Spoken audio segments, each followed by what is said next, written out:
Assalamualaikum warahmatullahi wabarakatuh. Hello smart student, how are you today? Welcome in our Bahasa Indonesia class. Oke, please check it out. Baiklah, hari ini kita akan melanjutkan pelajaran kita yang lalu, yaitu membahas masalah teks laporan hasil observasi. Nah, di sini kita akan membahas masalah struktur teks laporan hasil observasi. Nah, anak-anak semua, ya, struktur teks laporan hasil observasi itu dibangun dengan 3 struktur. Yang pertama itu adalah definisi umum. Ya, definisi umum atau pembuka.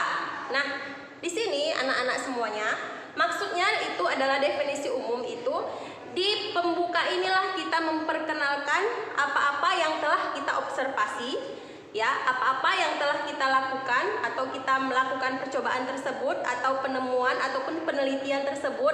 Nah, di definisi umum inilah kita perkenalkan, ya. Di sini kita jabarkan apa-apa tentang yang kita observasi tersebut. Selanjutnya, yang kedua yaitu definisi bagian. Ya. Di definisi bagian ini, di sini nanti semua yang sudah kita observasi, yaitu disinilah di bagian ini akan kita bahas penjabarannya, pembagian dari apa-apa yang telah kita observasi. Ya, misalnya yang tadi kita observasi itu, misalnya masalah tumbuhan misalnya tumbuhan herbivora. Nah, di sini di definisi ini bagian ini kita juga menjelaskan bagian-bagian dari herbivora tersebut. Oke. Selanjutnya, definisi manfaat. Ya, setelah definisi umum bagian dan terakhir ini manfaat. Di sini ini sama dengan penutup. Ya, maksudnya di sini di manfaat ini, di sini hasil observasi yang telah kita lakukan tersebut harus ada manfaatnya. Ya, harus ada manfaatnya baik itu untuk kita sendiri ataupun kepada orang lain, ya, kepada halayak ramai yang membaca ataupun yang nanti menyaksikan struktur laporan hasil observasi kita. Oke, ya anak-anak semuanya, inilah tiga struktur teks laporan hasil observasi. Ya, ada 3 ini strukturnya. Kita lanjut yang ke selanjutnya itu yaitu ciri kebahasaan teks laporan hasil observasi. Umi singkat ya anak-anak, teks laporan hasil observasi jadi TLHO. Nah, di sini cirinya itu, ciri kebahasaannya itu, ya, yang pertama menggunakan frase nomina. Frase nomina ini adalah yaitu tingkatan kata yang lebih dari 2 kata itu frase. Namanya nomina ini berarti kata benda. Jadi anggrek bulan ini frase nomina. Contohnya anggrek bulan, ya kan? Tuh. Nah, jadi di sini yang akan dibahas misalnya dalam teks laporan hasil observasi itu mengenai anggrek bulan. Nah, selanjutnya yang kedua itu menggunakan verba relasional. Verba ini berarti kata kerja yang relasional seperti misalnya ialah, merupakan, adalah, atau yang lain-lain tuh nanti banyak lagi itu nanti contohnya, ya. Nah, contoh yang agak panjangnya di sini Umi lihatkan yaitu anggrek bulan ataupun Phalaenopsis adalah sebuah tanaman indah. Ya, ini contohnya. Jadi di sini yang menggunakan verba relasional itu adalah adalahnya ini. Oke?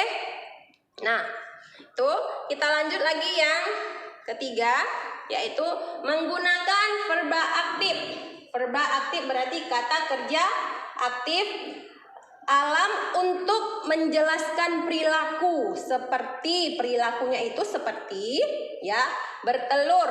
Jadi maksudnya di sini adalah verba aktif alam, ya, yang bersifat alamiah seperti misalnya bertelur, membuat, hidup, makan, dan lain-lain. Ya, ini ciri-ciri kebahasaan yang ketiga. Kita lanjut, ciri kebahasaan selanjutnya itu yang keempat. Menggunakan kata penghubung yang menyatakan tambahan dan serta perbedaan dan ini berbeda dengan ini misalnya contoh-contohnya itu ini ya kata penghubungnya itu dan serta berbeda dengan nah inilah ya kata penghubung ya. Oke, selanjutnya yang nomor 5 menggunakan paragraf dengan kalimat utama untuk menyusun informasi utama. Diikuti rincian aspek yang hendak dilaporkan dalam beberapa paragraf. Ya, menggunakan paragraf. Ya, jadi di sini kalau kita membuat teks laporan hasil observasi ini berupa paragraf. Ya, paragraf pertama, nanti setelah paragraf pertama itu tadi di definisi umum, lanjut ke paragraf kedua yaitu definisi bagian dan selanjutnya ke definisi manfaat. Ya, kembali ke struktur tadi. Tapi dia berbentuk paragraf. Oke. Selanjutnya yang terakhir menggunakan kata keilmuan atau teknis seperti misalnya kata keilmuan itu berarti kata yang ada di bidang-bidang tertentu. Nah, misalnya herbivora, ini kata keilmuan di bidang biologi. Mutualisme juga dalam bidang biologi ya. Itu dalam pelajaran biologi itu nanti pasti akan kamu pelajari ataupun memang sudah kamu pelajari.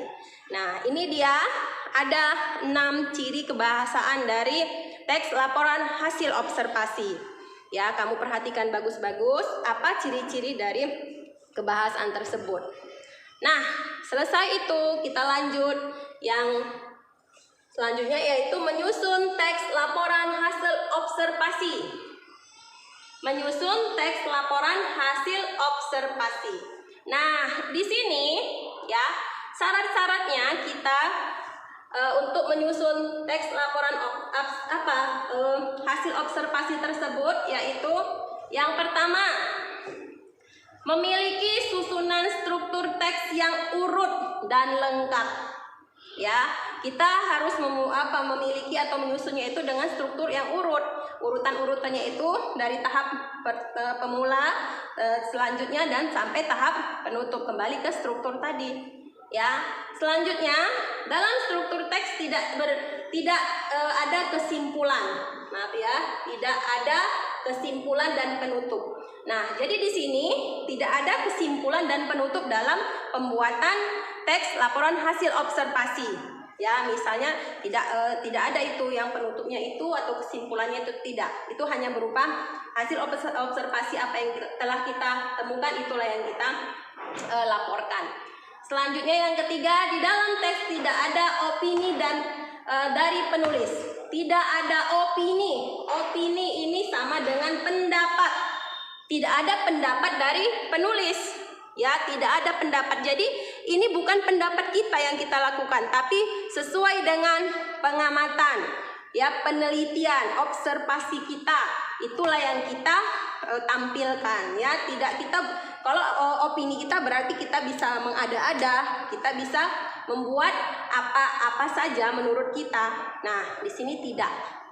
Oke, selanjutnya yang keempat, teks menjelaskan sebuah informasi yang benar adanya atau sesuai dengan fakta. Jadi maksud di sini berarti informasi yang benar adanya dan sesuai dengan fakta. Itu tadi, ini kelanjutan dari yang ketiga. Tidak boleh opini, tetapi harus sesuai dengan fakta atau informasi yang benar. Ya, informasi yang benar-benar kamu saksikan dan kamu dengar. Itulah dia. Ya, ini syarat-syarat dalam penyusunan teks hasil observasi. Nah, kita ke yang terakhir yaitu langkah-langkah menyusunnya itu, ya. Langkah-langkah dalam penyusunan teks hasil observasi. Yang pertama itu menentukan topik. Ya, menentukan topik. Maksudnya di sini sebelum kita melakukan penelitian tersebut harus kita tentukanlah dulu topik yang akan kita pilih. Ya, misalnya kita akan membahas ataupun apa yang akan kita observasi, kita tentukan dulu topiknya atau kita tentukan dulu objeknya. Oke. Nah, barulah selanjutnya kita membuat judul. Judulnya setelah kita dapatkan topiknya atau objeknya, bisa kita buat judulnya. Ya. Selanjutnya membuat kerangka teks. Dibuatlah kerangka teks, ya. Kerangka teks itu misalnya apa-apa yang akan kita lakukan atau kita observasi, kita susunlah kerangkanya secara sistematis, ya, secara sistematis. Selanjutnya, menyusun teks berdasarkan gagasan utama, ya, menyusun teks berdasarkan gagasan utama. Ya, gagasan utama di sini itu bisa dikatakan sama dengan pokok ataupun tema ataupun inti dari pembicaraan. Itulah yang kita lakukan atau itulah yang akan kita susun, ya, berdasarkan gagasan utamanya. Nah, yang terakhir di sini adalah meneliti kembali hasil penulisan teks. Ya, setelah kita melakukan langkah-langkah yang 1 sampai 4, ya, setelah mau hampir selesai, baru terakhir kita teliti kembali ataupun kita periksa kembali apa-apa yang telah kita buat atau apa-apa yang telah kita lakukan, agar nanti hasil yang kita capai ataupun hasil yang kita dapat itu lebih baik lagi atau bisa dipertanggungjawabkan kebenarannya. Oke, sampai di sini pelajaran kita hari ini. Semoga bermanfaat. Assalamualaikum